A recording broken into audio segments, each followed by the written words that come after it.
बहुत अच्छा खेल रही है और वो केंद्र से लगातार टकराव की मुद्रा में है। आपको याद होगा जब पुलिस, बिहार की पुलिस भी आई थी तो क्वारंटाइन के नाम से उनको म्युनिसिपल कॉर्पोरेशन ने घुसने नहीं दिया था। कई आरोप लगे थे, कई सरकार को बदनाम करने का प्रयास किया गया था। आज रामदास आठवले जो महाराष्ट्र से ही आते हैं, उन्होंने कहा कि पूरी फिल्म इंडस्ट्री ड्रग एडिक्ट हो गई है। पूरे फिल्म सबसे ज्यादा ड्रग फिल्म इंडस्ट्री में बिकते हैं, जैसा सारा लेखा जोखा उन्हीं के पास होगा। साथ में वो ये भी कहते हैं कि वो ड्रग लेने वाले को पकड़ना नहीं चाहिए, उनको रिहेबिलिटेशन सेंटर में भेजना चाहिए, जो उनके मंत्रालय ने दिया हुआ सजेशन है केंद्र सरकार को, गृह मंत्रालय। तो सवाल यह है, इसके पहले जब सुशांत सिंह राजपूत का केस हुआ, इनकम टैक्स रेड्स हुई, उनके बेटे नारायण राणे ने क्या आरोप नहीं लगाए? आदित्य ठाकरे से लेकर सबके ऊपर आरोप लगाए, पूरे ठाकरे परिवार को रास्ते में घसीटने की बात हुई, लेकिन कुछ नहीं हुआ।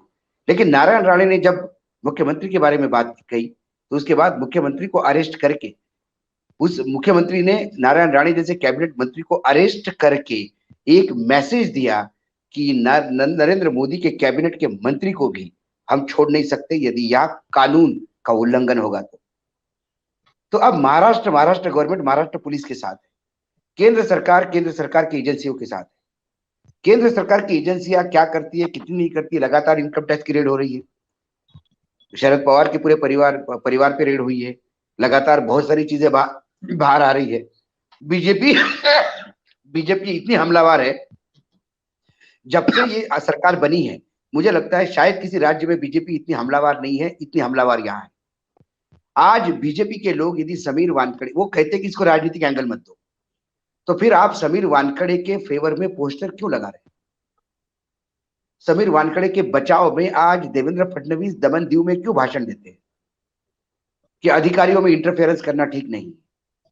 तो फिर जब मुंबई पुलिस इन्वेस्टिगेशन कर रही थी, तो फिर आपने किस अधिकार से इंटरफेरेंस किया था उसमें?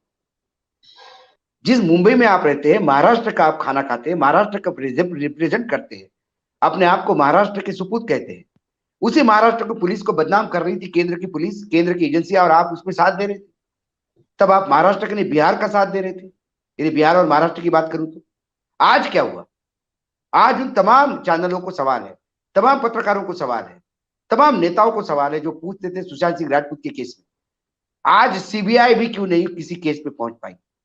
इसलिए नहीं पहुंच पाई कि वो आत्महत्या थी, सबको पता था वो आत्महत्या थी, लेकिन इन्होंने उसमें से राजनीतिक एक माइलेज निकालने का प्रयास किया, दो आत्महत्याओं को जोड़ने का प्रयास किया।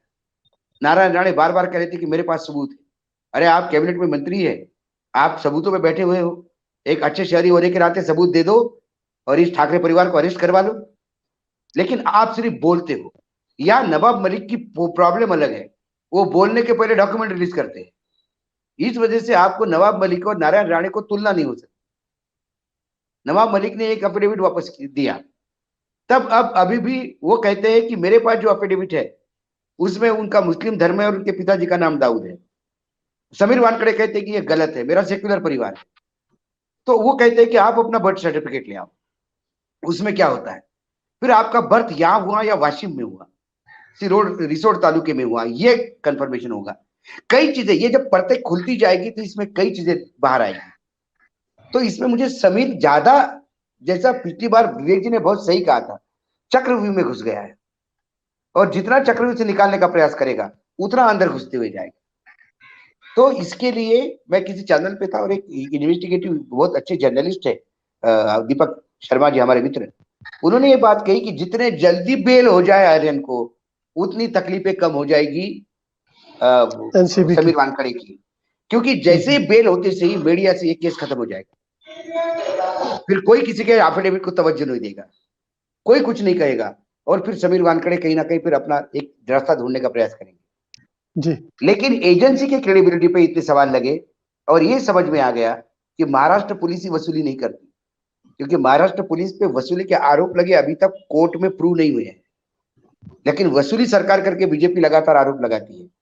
तो फिर केंद्र की ये वसूली एजेंसी जो है, क्योंकि आरोप अभी भी प्रूव नहीं हुए लेकिन आरोप लगे हैं, तो कल यदि सारे विपक्ष ये कहे कि केंद्र वसूली करवा रहा है अपने एजेंसियों के द्वारा, तो फिर क्या इसमें गलत होगा? अब ये राजनीतिक युद्ध हो गया है, केस तो कमजोर पड़ गया, केस में मुझे ज्यादा दम नहीं दिखता, लेकिन इसमें एजेंसी की क्रेडिबिलिटी बहुत खराब हो गई है, इसमें नेता एक्सपोज हो गए हैं।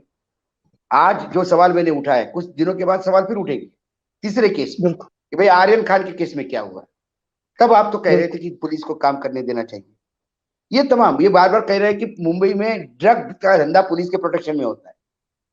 मुंबई में हर चीज पुलिस के प्रोटेक्शन में होती है। मुंबई में सबसे बड़ा भाई मुंबई का पुलिस है। लेकिन फिर यदि समीर वानखड़े ने ड्रग पकड़े तो फिर मुंबई के पुलिस ने भी कुछ ड्रग पकड़े, वो भी कुछ जगह डील करके छोड़ते हैं, ये भी ऐसे डीलिंग करते हैं। तो यहाँ तो सब कमा खा रहे हैं, सिर्फ हम ही लोग डिस्कस कर रहे हैं। देश के प्रति बड़ी चिंता है कि ड्रग क्या हो रहा है, और सरकार को समीर वानखड़े को इतनी चिंता है तो फिर वो 3000 किलो का जो कंसाइनमेंट आया जी, उस पे क्यों चर्चा नहीं होती? उसके ऊपर 2 लोगों को जो 15 लाख रुपए लेके अपना देते थे और एक किराए के मकान में रह रहे, ऐसे लोग 25,000 करोड़ का ड्रग, अनप्यूरिफाइड ड्रग कैसा आता है?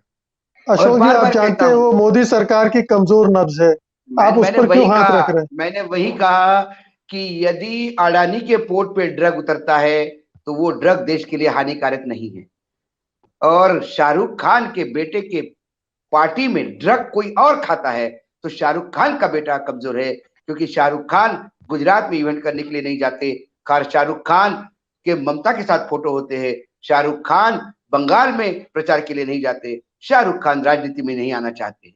बाकी लोग, यदि शाहरुख खान कल किसी एजेंसी का माइक लेके प्रधानमंत्री का इंटरव्यू करते और पूछते आपको आम कैसे खाना पसंद है, तो शायद आज ये रेडी नहीं होती। आर्यन कुछ भी करते तो भी ये देश के दुलारे कहलाते। जी। सत्य हिंदी का ऐप डाउनलोड करें गूगल प्ले स्टोर पर।